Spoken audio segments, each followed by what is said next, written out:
Oke, kembali lagi bersama kita di Talk to HR. Bersama saya sekarang, saya ada Neru. Saya hari ini ditemani nama teman saya, ada Kang Hendra. Hai, saya Hendra.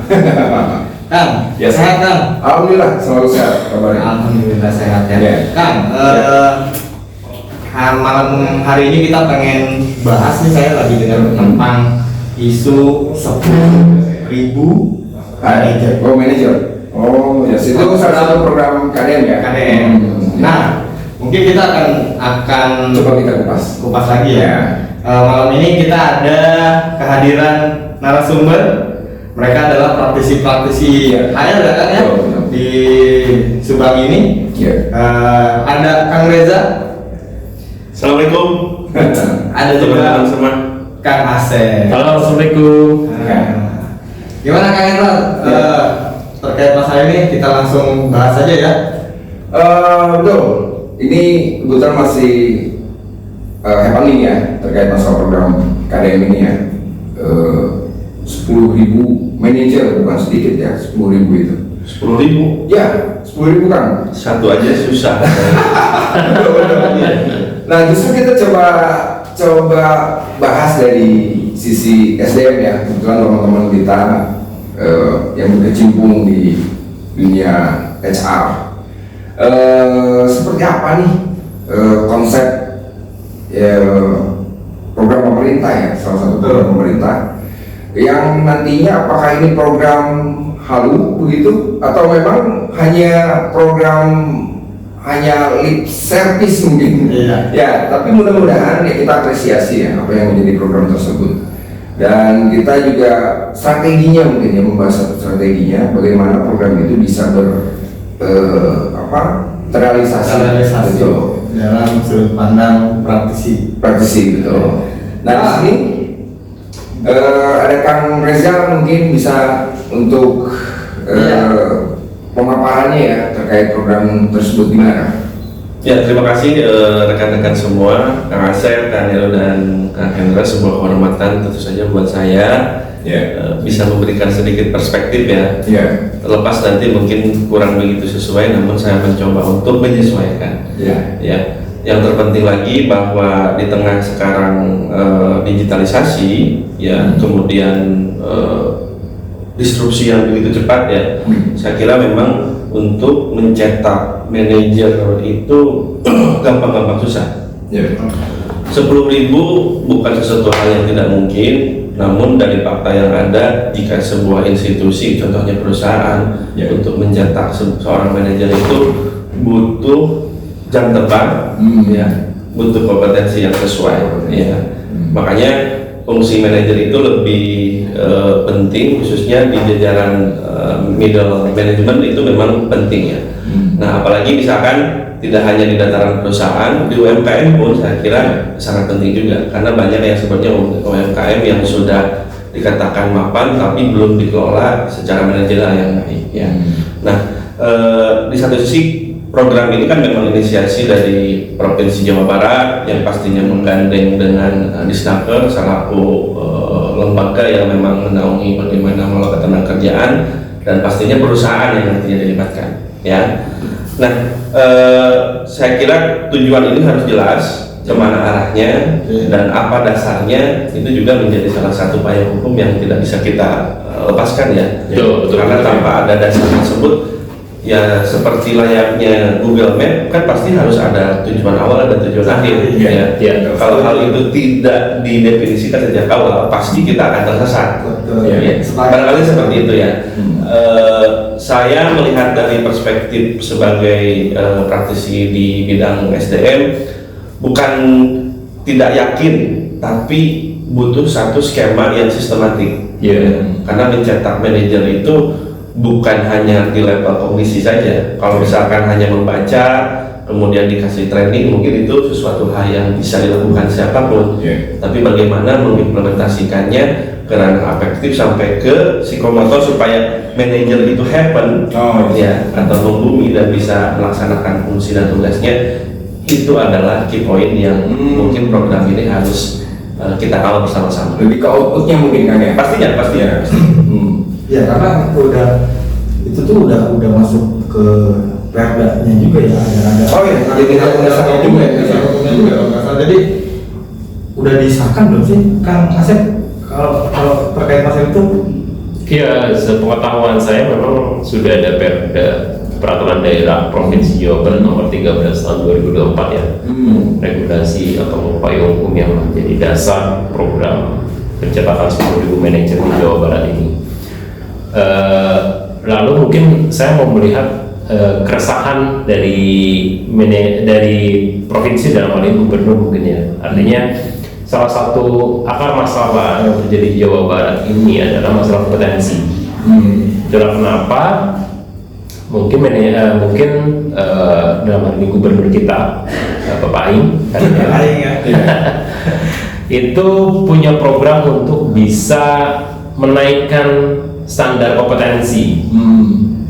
Jadi jangan sampai di Jawa Barat ini industrinya berkembang tapi kompetensinya malah jalan di tempat. Karena ketika kompetensi itu tidak di-upgrade, tidak update, maka semua pihak pasti kena, saya kira. Ibu tadi ini saya mengambil contoh kecil ya. Di sini kita kan ada salah satu UMKM ya. Oh iya. Di Tahu Walik di Subang. Beliau ini sebenarnya secara profit sudah sangat bagus. Pertumbuhannya juga sebenarnya juga bagus juga. Tapi ketika bagaimana mengelola supaya UMKM ini bisa scale up, nah fungsi manajerial ini yang butuh diinstalkan kepada para UMKM. Kalau di perusahaan pastinya sudah punya program ya. Misalnya di Kang Asep pasti organisasinya sudah established, sudah mapan, punya kerangka pengembangan yang jelas. Itu mungkin tidak terlalu jelimet, tapi bagi pihak-pihak yang memang secara konteks usahanya masih kecil, ngapain sih kayak begini bikin duit katanya gitu kan. Tapi juga betul.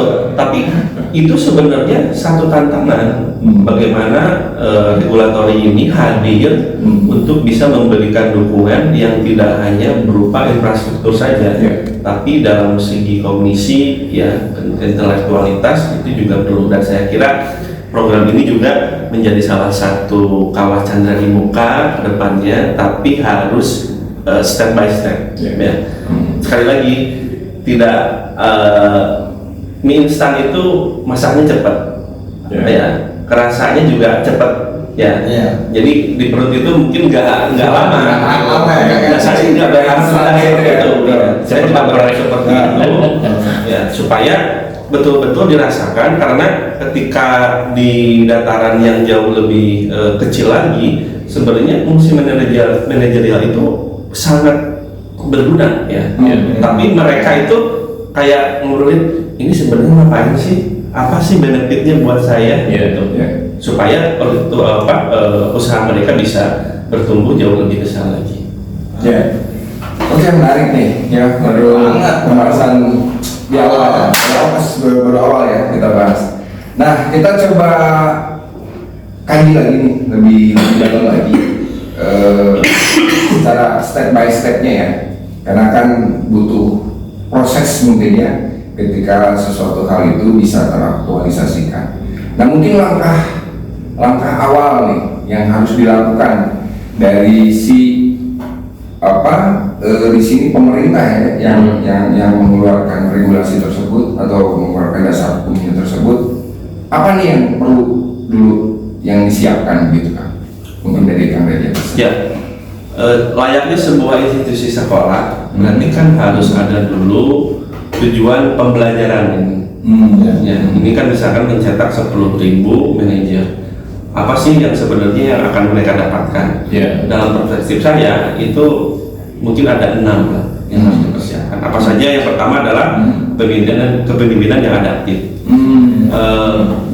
Dalam hal adaptif ini pastinya untuk bisa menjadi seorang pemimpin itu banyak literasinya. Kita mau pakai yang mana? Ya, misalkan kalau ngambil contoh dari salah satu literasi yang saya jadikan acuan, ada leadership Barry Posner, itu skemanya cukup bagus ya. Tapi apakah akan ke sana, dan saya kurang tahu bagaimana program. Kemudian yang kedua, pastinya dalam dataran saya, Kang Asep, Kang Hendra sama Kang Dery juga kan sama-sama praktisi HR. Ya, pengelolaan bagaimana sumber daya manusia saya kira menjadi backbone. Karena toh infrastruktur yang hebat, teknologi yang hebat, ya kemudian tools yang hebat tanpa dibarengi dengan mengelola SDM yang hebat juga, saya kira itu tidak ada gunanya. Ya, Saya sepakat. ya. Kemudian yang berikutnya adalah peran penting dari manajer itu adalah bagaimana bisa memecahkan masalah. Lebih ke problem solving. Ya, problem solving yang nyata-nyatanya konteks problem solving di berbagai lini bisnis atau skupnya yang berbeda-beda itu dinamikanya berbeda. Ya. Ya, misalkan di Kang Asep yang jauh lebih kompleks ya, organisasinya lebih besar, bagaimana berinteraksi dengan pihak luar juga sangat luas, itu pasti berbeda bagaimana penanggulangan masalahnya. Dan seingat saya di podcast yang pertama ya, itu adalah yang saya apa? Komunikasi kalau bahasa Komunikasi. Bahasa komunikasi kita. Ya. Itu juga bukan Kunci. perkara bukan perkara mudah. Ya, betul. Butuh satu konteks pemikiran yang betul-betul punya dasar, pemahaman, sekaligus butuh juga sarana untuk mengimplementasikannya. Karena komunikasi yang efektif pun sebenarnya banyak perspektifnya. Nah, kita mau ngambil yang mana? Nah, itu juga yang harus ditetapkan. Poin berikutnya adalah inovasi. Ya. Kalau membaca satu literasi The Death of Samurai, ya, jadi keruntuhan organisasi-organisasi Jepang yang kenyataannya mereka itu bukan organisasi baru kemarin sore, sudah cukup lama, mungkin sudah ada yang lebih dari setengah abad, orang-orangnya pinter, jenjang pendidikannya tinggi, tapi kenyataannya organisasi itu sampai sekarang juga ada yang kolaps juga. Ya, kalau stagnan mungkin masih bisa diselamatkan, tapi sekarang udah hilang. Ya. Apakah gara-gara kepemimpinan tadi, ya, memanage? Saya kira itu juga menjadi salah satu aspeknya. Dan yang terakhir, mohon maaf, berkaitan ya sekarang lah di dunia digital pastinya menjadi salah satu tools untuk bisa mengekskalasi bagaimana proses tersebut atau program tersebut bisa di scale up secara cepat. Karena lewat digital lah media yang menurut saya sangat penting untuk dikuasai oleh siapapun, bukan hanya untuk manajer aja. Barangkali mungkin seperti itu. Oke. Jadi upskill ya, sampai barusan dibahas Ada yang akan dipaparkan Kang Reza, ya menarik banget nih. Saya juga jadi penasaran sebenarnya kan, dari yang tadi disampaikan beberapa poin saya pengen dengar dari Kang Asep. Nah, oke, dari sisi Kang Asep. Dari sisi Kang Asep, tadi kan kalau dari Kang Reza tuh banyak banget ya harus Lengkap sekali. lengkap banget. Saya jadi bingung ngomong. Jadi kita juga bisa ngasih tahu ke teman-teman di luar sana bahwa banyak banget yang perlu kita bahas dan diskusikan ya. Gimana Kang? Iya, siap. Lengkap sekali sebenarnya tadi Pak Reza menyampaikan. Kalau saya pertama mungkin tadi kalau berbicara payung hukum ya, karena sebagai seorang praktisi HR saya coba untuk melihat sesuatu itu atau sebuah program itu dari dasar hukumnya ya, karena itu menjadi fondasi gitu kan. Kalau boleh tahu dasar hukum kan? Tadi Perda Provinsi Jawa Barat nomor 13 tahun 2024. Nah, tapi itu baru sebatas regulasi yang menjadi payung hukum. Harus ada peraturan atau regulasi menjadi itu adalah hal-hal yang sifatnya teknis, mengatur secara teknis, turunan dari ini atau peraturan pelaksananya. Nah itu belum kita lihat, belum dirilis juga mungkin oleh Provinsi Jawa Barat, dan saya pikir dari situ kita bisa melihat gambaran secara utuh program ini itu dari mana mau kemana atau outputnya itu seperti apa. Dari sana saya pikir kita bisa tahu kerangka yaitu seperti apa. Tapi di RPMJD itu sudah ada kelihatan RPMJD Provinsi Jawa Barat 2025 sampai 2029 bahwa salah satu concern atau yang akan digarap secara serius oleh pemerintah Provinsi Jawa Barat adalah masalah SDM. Tadi di awal saya sudah bahas bahwa memang salah satu kendala atau masalah yang memang perlu di-upgrade adalah masalah kompetensi gitu kan. Sepakat sekali tadi dengan Kang Reza bahwa untuk bisa berkompetisi saya pikir baik itu secara regional antara entah daerah misalnya Jawa Barat dengan provinsi lainnya ataupun secara nasional atau bahkan antar negara misalnya Indonesia dengan Vietnam yang sama-sama merupakan salah satu negara industri gitu kan. Kuncinya adalah di masalah kualitas SDM. Sehebat apapun teknologi, sekuat apapun budgeting, kalau SDM-nya itu tidak kompeten, tinggal tunggu waktu aja. Saya pikir kita bisa berkaca pada perusahaan-perusahaan raksasa zaman dulu. Masih ingat nggak Nokia? Oh ya, Hilang ya. Ya kan? Nokia perubahan. Iya. Kuncinya perubahan. Nokia itu adalah rajanya HP. Saya Pada pikir zamannya, ya. zaman-zaman kita generasi 80-90 ya, hampir semuanya Betul. itu pakai Nokia, Oke. gitu kan? Dan pertanyaannya sekarang mereka kemana? Kemana? Sekarang Nokia. Sampai CEO-nya bilang, Ya. saya ingat banget Betul. Dia melakukan kesalahan terbesar. kutipannya, sambil nangis dia bilang, Ya. saya itu nggak ngelakuin apa-apa, tapi saya mati. Masalahnya adalah ketika kompetensi atau SDM itu tidak di-upgrade, maka tinggal tunggu waktu aja. Apalagi di dunia digitalisasi tadi, di mana kecepatan Skill. transformasi itu begitu luar biasa. Ya.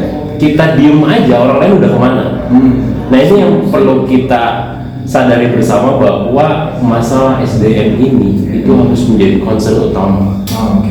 Dan saya berharap program 10.000 manajer di Jawa Barat ini benar-benar terrealisasi dengan baik, karena sebagai orang yang sehari-hari di dunia industri, saya mengamini bahwa masalah kompetensi SDM itu adalah masalah yang paling krusial, Ya. gitu kan, selain dari masalah-masalah lain gitu kan. Jadi kita tunggu aja, mungkin mudah-mudahan program ini bisa benar-benar aplikatif di lapangan. Terrealisasi ya.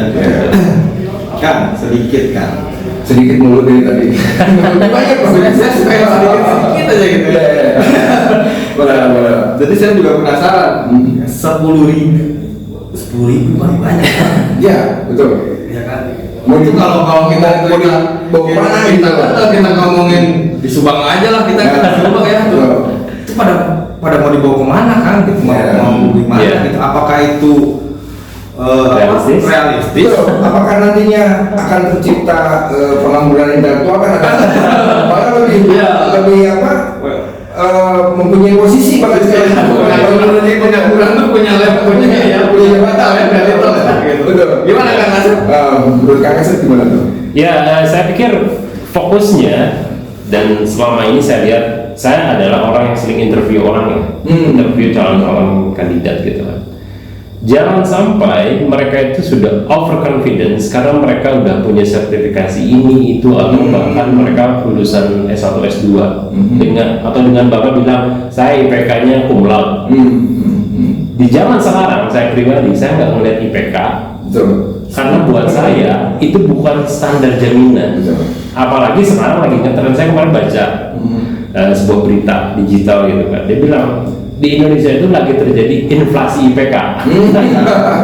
Saya nggak tahu ya, itu benar atau tidak, tapi apa yang saya rasakan itu banyak banget kandidat-kandidat yang ngelamar di kita misalnya, mereka itu IPK-nya cum laude lah, lebih dari cum laude lah, tapi pada saat interview itu gagapnya luar biasa.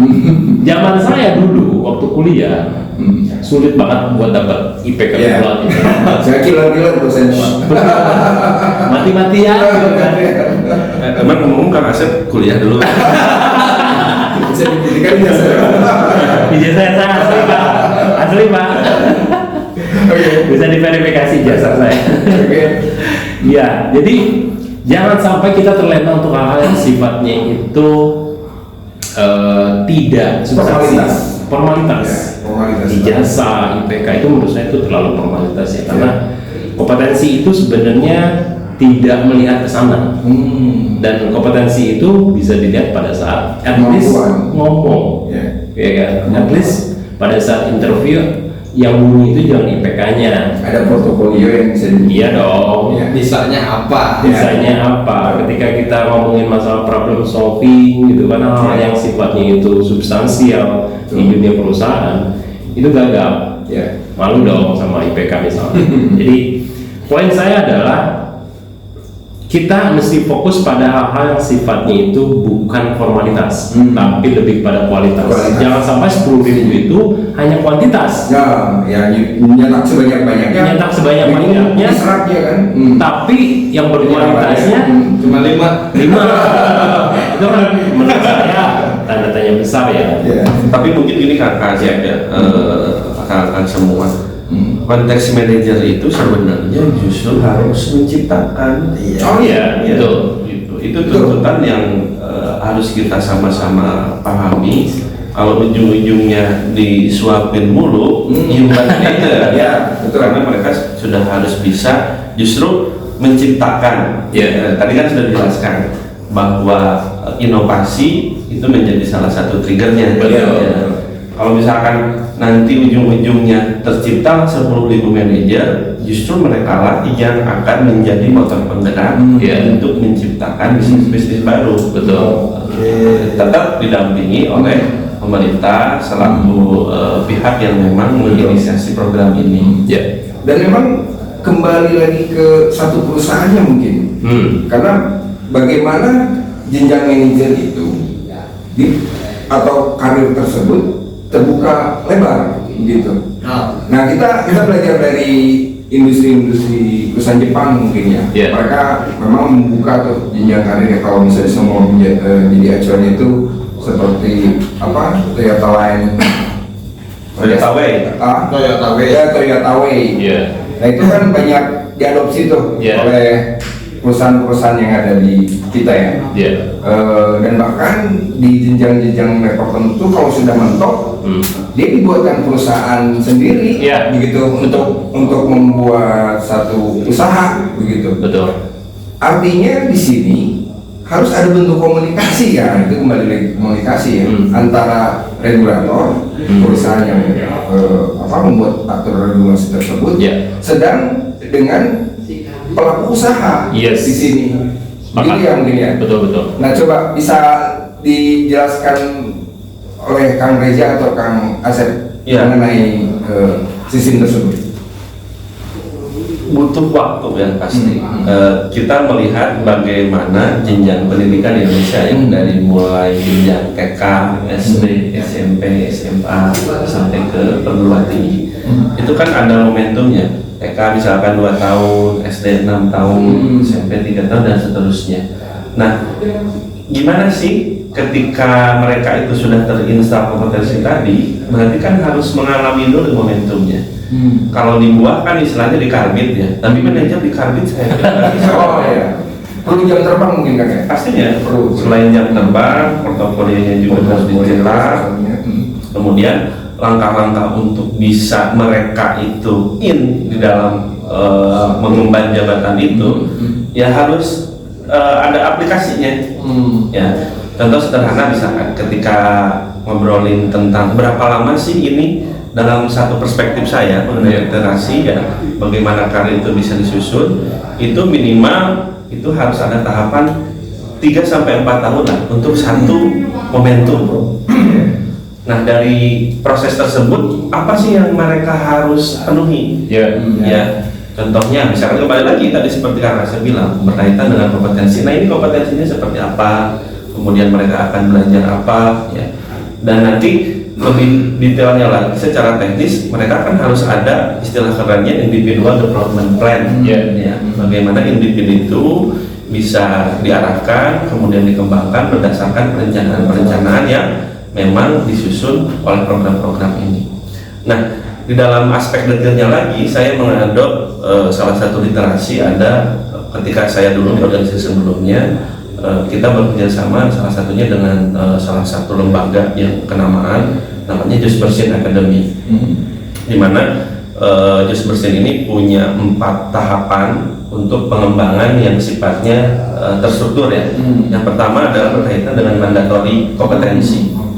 Ya, misalkan kalau Kang Asep misalkan di industri garment, berarti kan ada kompetensi yang wajib dipenuhi dulu. Sebagai pasar. Betul, betul. Karena kan tetap itu mencakup pada kebutuhan buyer itu sangat penting ya. Permintaan buyer. Technical skill ya. Betul. Kemudian yang kedua berkaitan dengan kompetensi ketika dia menjabat. Ya, atau karena kompetensi yang saat ini, misalkan kalau kita ingin merekrut driver Gojek, menurut akak apa kompetensi yang harus Harus dimiliki? bisa pakai motor.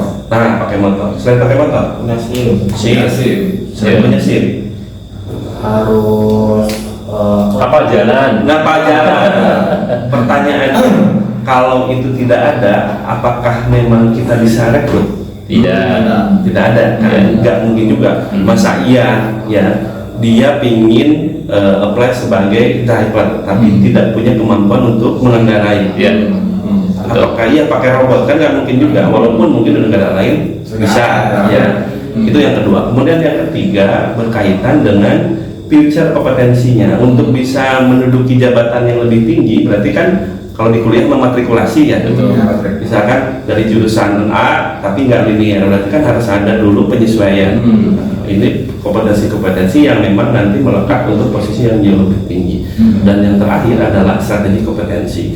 Saya yakin di akan semua karena rata-rata PMA pastinya kan punya misalkan berkaitan untuk kompetensi berkaitan dengan SDGs lah ya. Sustainability Development Goal, misalkan bagaimana keberlanjutan bisnis, bagaimana pendidikan, bagaimana lingkungan, itu juga menjadi salah satu potensi yang bukan nilai jual, tapi memang harus dipenuhi karena market di luar sudah melihat bagaimana keberlangsungan bisnis itu harus berimplikasi terhadap generasi kita berikutnya bisa bertumbuh kembali ya, karena kan istilah kasarannya kita tuh hanya meminjam dari generasi kita yang nanti akan melanjutkan. Dalam arti saya seperti itu. Oke. Nah ini pandangan dari Kang Reja nih. Kalau dari Kang Asep?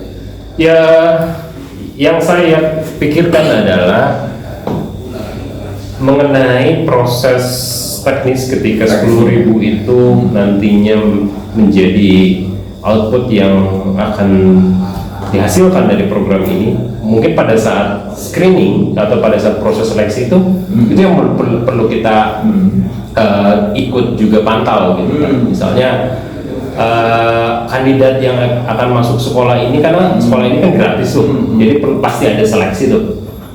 Misalnya dari warga Jawa Barat yang puluhan juta itu, kriteria seperti apa yang dipilih, itu yang memang saya kira perlu kita gagas bersama gitu. Jangan sampai nanti asal pilih dan juga masteran mungkin. Iya, karena proses rekrutmen itu adalah fase yang sangat krusial.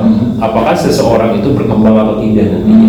Jadi jangan sampai di awal pun udah salah atau salah rekrut gitu kan. Terus yang selanjutnya, saya kira pemerintah Provinsi Jawa Barat perlu banyak mendengarkan masukan-masukan yang terjadi di dunia industri. Salah satunya seperti diskusi seperti ini. Iya, saya pikir ini salah satu bentuk kontribusi kita agar pemerintah itu tidak menelurkan sebuah kebijakan yang nantinya betul nantinya tidak terserap di dunia industri. Gitu. Misalnya kompetensi apa sih? Karena kalau berbicara masalah Jawa Barat itu kan sangat majemuk, sangat banyak sekali ya industrinya. Kalau kita ngomongin masalah industri misalnya di Subang, di Karawang itu kan beda. Misalnya di Karawang yang mayoritas industrinya otomotif, di Subang yang mulai bergeser dari mulai garmen, terus juga sekarang ada kawasan industri. Misalnya di Smartpolitan yang kebanyakan itu industri otomotif yang renewable energy. Nah, ini yang perlu banyak didengar di lapangan. Jangan sampai nantinya sekali lagi tanpa melihat situasi dan kondisi di lapangan, 10.000 itu hanya pada akhirnya berstatus pengangguran bertitel. Nah, itu yang sedikit banyaknya memberikan saya khawatir. Dan saya kira kolaborasi adalah salah satu kunci. Misalnya antara pemerintah daerah, provinsi, terus juga di Snaker, terus juga organisasi-organisasi pengusaha, ada Kadin, gitu, ada Pindo, dan juga praktisi. Karena dalam hal memetakan kebutuhan SDM itu ada di provinsi, saya pikir ada di organisasi provinsi. Misalnya di industri garment, tadi Kang Reza udah bilang kompetensi yang dibutuhkan itu apa? Di industri otomotif kompetensinya apa? Jangan ngomongin manajer, sekelas staff atau operator aja kan pasti banyak banget perbedaan. Apalagi di level manajer yang memang itu udah kompleks. Dan yang paling penting kan tadi seperti Kang Reza bahas itu masalah strategic skills yang nantinya akan sangat berpengaruh juga pada operasional perusahaan. Jadi pada saat proses pemetaan mapping kebutuhan industri itu sudah harus dilakukan menurut saya untuk pemerintah provinsi. Lalu dan yang salah satu yang paling penting adalah pengembangan kurikulumnya nih. Ya kan, itu kan standarisasi jadi, iya dong, pegangan dari Itu sih PR banget. pemerintah daerah, provinsi ataupun pemerintah daerah Apakah sudah disiapkan atau belum? kota kabupaten, kurikulumnya itu seperti apa? Yang saya khawatirkan kan tadi sekali lagi kurikulumnya tidak sesuai dengan kebutuhan industri sekarang. Karena saya harus sampaikan bahwa di dunia industri manufaktur perkembangannya itu begitu cepat, ya kan? Dan apakah pemerintah bisa mengimbangi kecepatan itu kan? Itu yang perlu kita garis sama-sama kawal. Misalnya ketika ada permintaan yang besar untuk industri, taruhlah BYD yang lagi booming sekarang di Subang. Apakah pemerintah udah menyiapkan SDM-nya oke? Di level operator misalnya, ya kan? Jangankan ngomongin masalah mobil listrik, otomotif yang berbahan bakar konvensional aja itu masih PR untuk kita menyediakan tenaga kerjanya. Apalagi ini benda baru, barang baru nih, kan? Jangan sampai itu tadi. Kita belum siap jadinya kan? Kita belum siap. Karena ini barang baru nih gitu kan.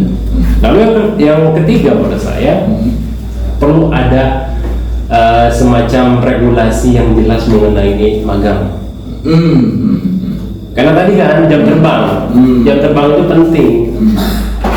Tidak hanya selesai sertifikasi, tidak hanya selesai lolos atau lulus dari program sekolah 10.000 manajer ini, kalau mereka nggak dapat situasi aktual di dunia kerja, mereka nggak bakal bisa apa-apa. Mereka pasti gagal. Nah, kalau memang ada sebuah regulasi yang bisa applicable, bisa sesuai dengan kondisi di lapangan sekarang, maka menurut saya regulasi tentang magang perlu ada pembaruan. Agar apa? Mereka punya jam terbang lebih di dunia magang atau penempatan kerja. Mungkin saya sedikit menambahkan dari Kang Asep. Ada 3 ya. Kalau saya nyebutnya 3 konsep ya. Yang pertama adalah berkaitan dengan yang pertama education. Ya.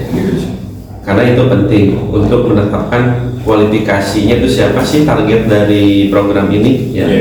Nah, misalkan apakah mahasiswa tingkat akhir, apakah yang presiden, kemudian ada berkaitan dengan apakah karyawan aktif dari sektor swasta boleh nggak dijadikan sebagai pihak yang nanti akan menjadi objek dari program ini. Atau memang karyawan itu sendiri kan yang pengen bisa. Karena kan tetap sasarannya juga nanti bukan hanya ke sektor swasta ataupun pemerintah, tapi juga ada UMKM. Nah, kemudian yang berikutnya ada apakah betul-betul tulen para entrepreneur muda yang jadi bidikan untuk pesertanya, itu juga menjadi kriteria berikutnya.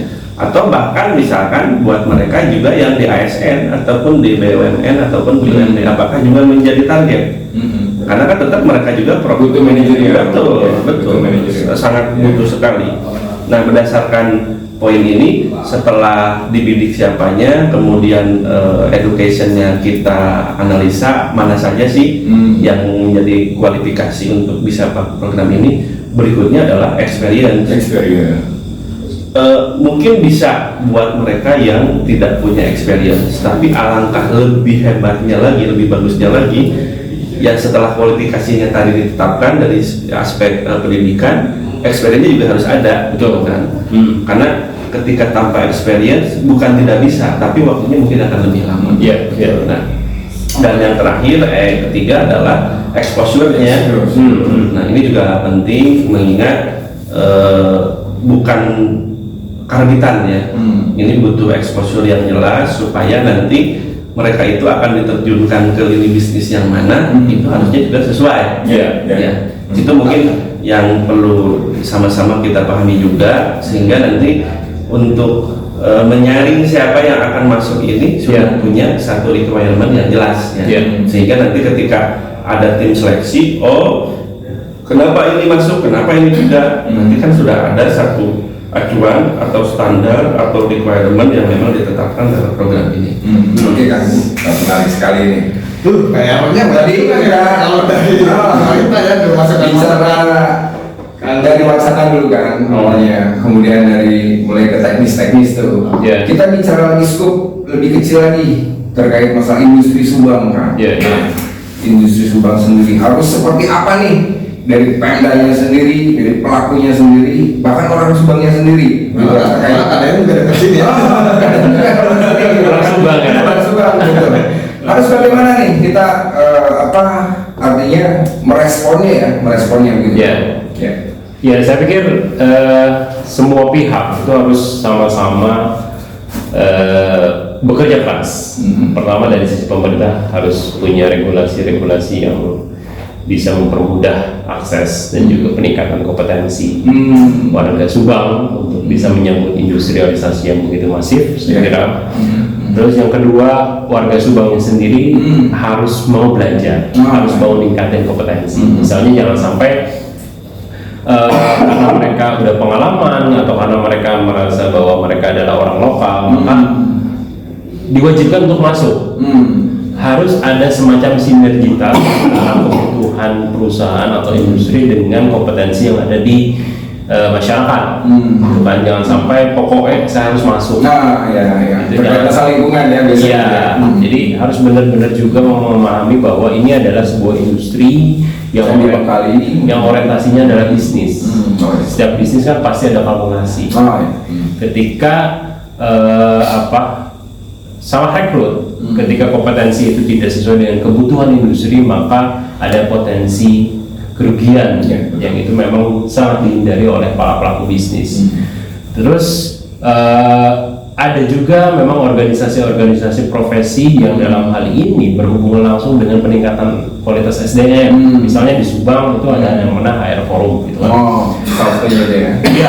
Kenapa kita concern dan juga kenapa kita ingin mencoba untuk sedikit memberikan kontribusi pada agenda besar atau visi yang luar biasa dari gubernur kita ini, karena pertama ada peran strategis yang mungkin bisa dijadikan sebuah pertimbangan pemerintah untuk menawarkan konsep membuat sebuah paket kebijakan ini jauh lebih efektif dan efisien. Misalnya peran Forum HR ini bisa menjadi penentu kebutuhan kompetensi manajer yang nantinya menjadi output gitu kan. Itu kan kita sebagai pelaku orang-orang yang ada di industri, kita paham betul seperti apa sih kompetensi. Bisa dilibatkan mungkin. Sangat bisa dilibatkan dan kita sangat terbuka gitu. Yang kedua, itu juga kita bisa menjadi asesor.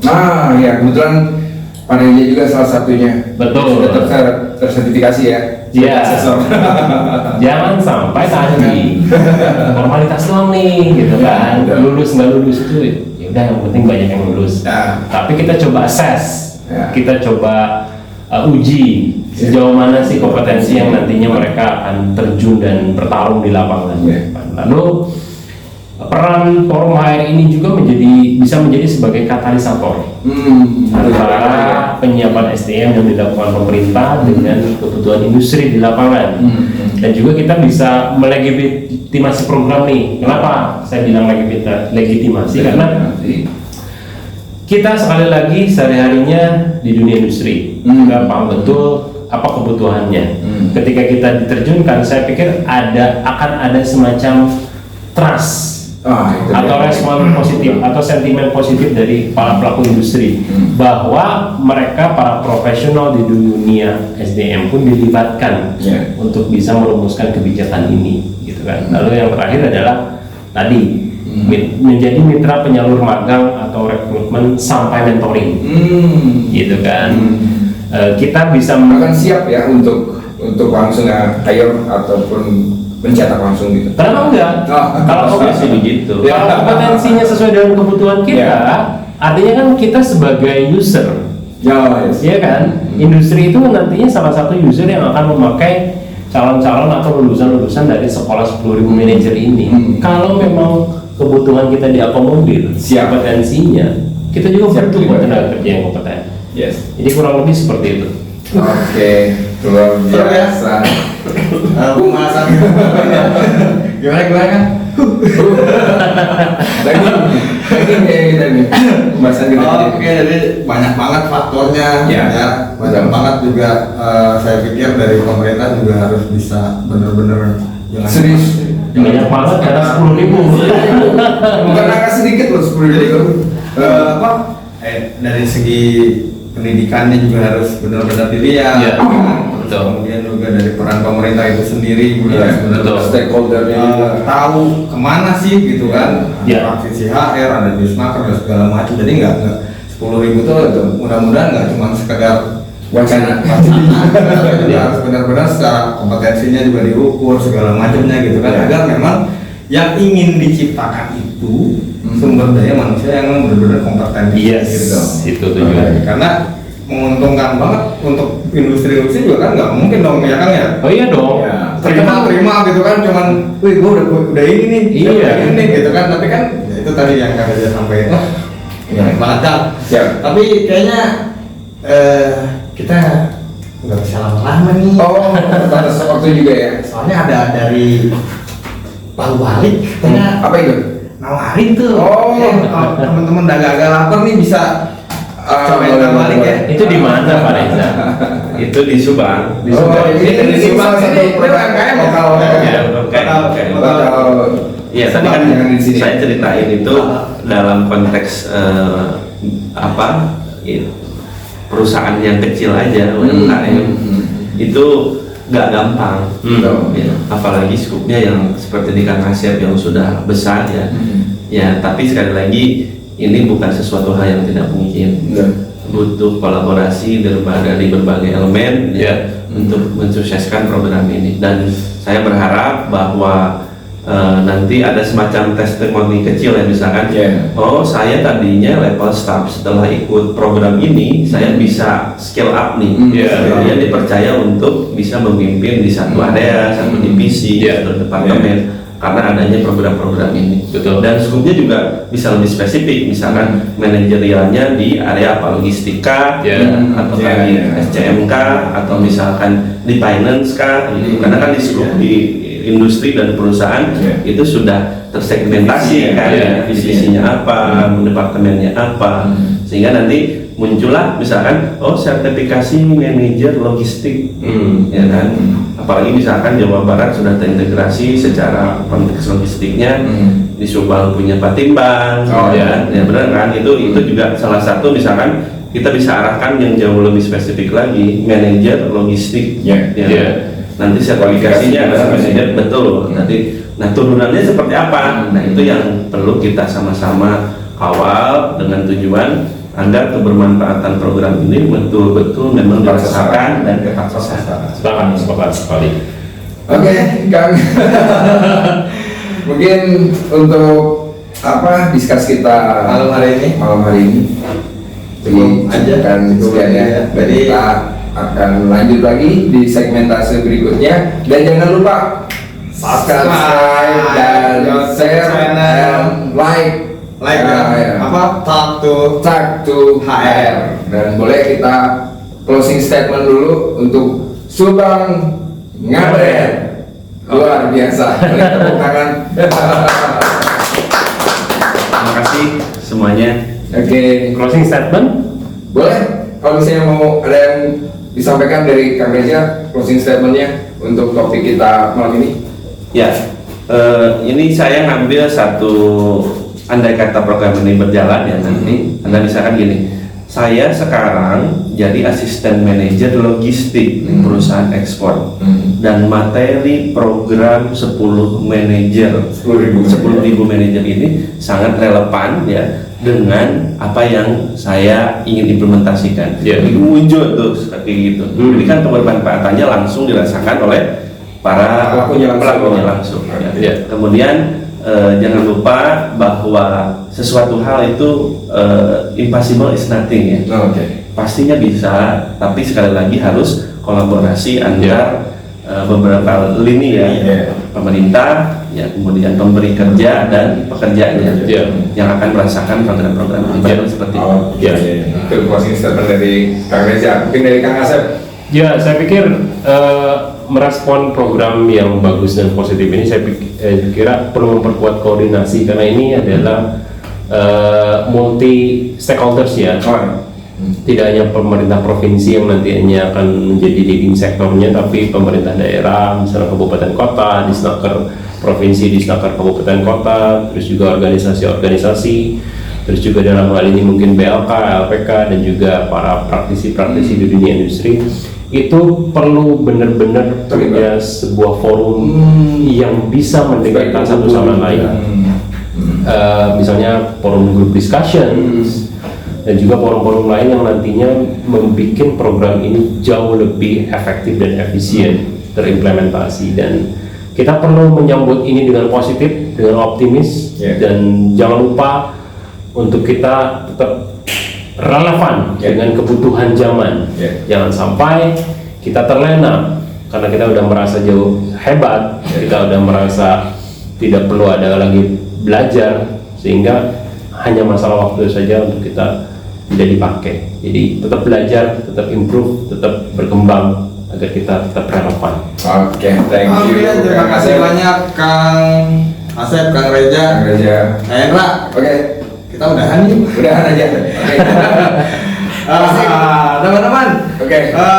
Ketemu lagi nanti di channel video kita berikutnya. Tapi jangan lupa subscribe like and share untuk YouTube kita. Talk to HR. Terakhir Kang, kita bilang Jawa Barat istimewa, Subang Ngabret. Wabillahi taufiq wal hidayah. Wassalamualaikum warahmatullahi wabarakatuh.